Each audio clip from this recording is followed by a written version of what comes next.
What is your position on gun reform? Well, I think that we need to be unafraid to take a very strong, clear stance on gun reform. I personally am supportive of reinstating the ban on assault weapons. I think that, many members of our military need to go through years of training in order to have access to these weapons. And the idea that a 17-year-old can walk into a shop and get one, I think, is completely unacceptable. Yeah. Guys, there are secret underground tunnels between all of these government buildings. This is going to be the great society, the moonshot, the civil rights movement of our generation. That is the scale.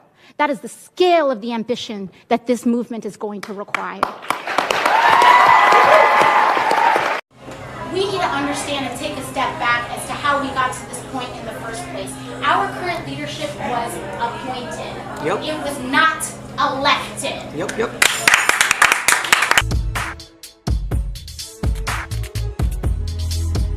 So where's the other $38 trillion going to come from? Well, one of the things that we need to realize when we look at something like Medicare for All would save the American people a very large amount of money. And what we see as well is that these systems are not just pie in the sky.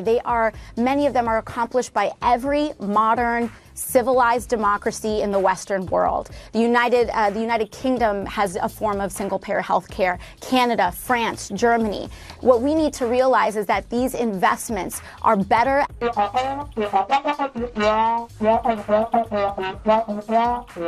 Right. No, I get that, but the price tag for everything that you've laid out in your campaign is $40 trillion over the next 10 years. Mm-hmm. I understand that Medicare for All would cost more to some wealthier people and to the government and to taxpayers while also reducing individual healthcare expenditures. But I'm talking about the overall package. You say it's not pie in the sky, but $40 trillion is quite a bit of money. And the taxes that you talked about raising to pay for this, to pay for your agenda, only count for 2. And we're going by left-leaning analysts. Right. Well, when you look at how our healthcare works, currently we pay much of these costs go into the private sector. So what we see is, for example, a year ago, I was working downtown in a restaurant.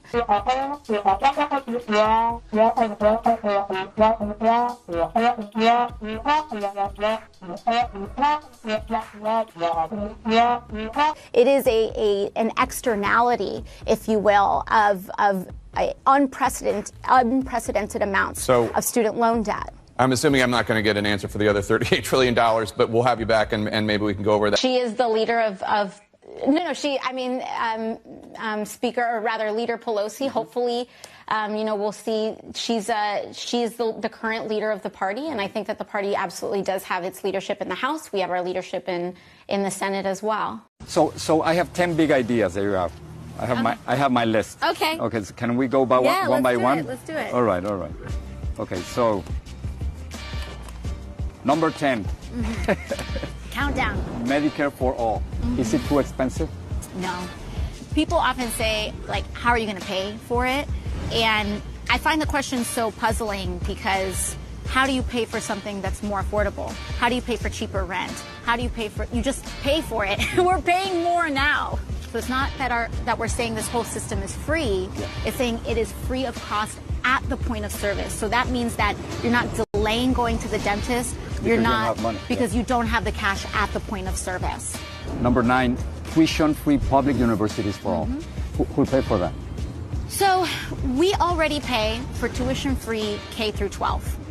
And in the same way that we made a decision as a country to say we need to educate people to a 12th grade level, our economy has evolved, and that means we need to make the decision to educate people to a trade school or collegiate level. So we can afford that?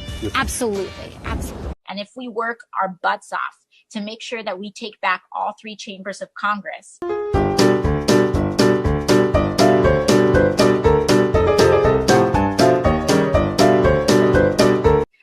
all 3 chambers of government, the presidency, the Senate, and the House.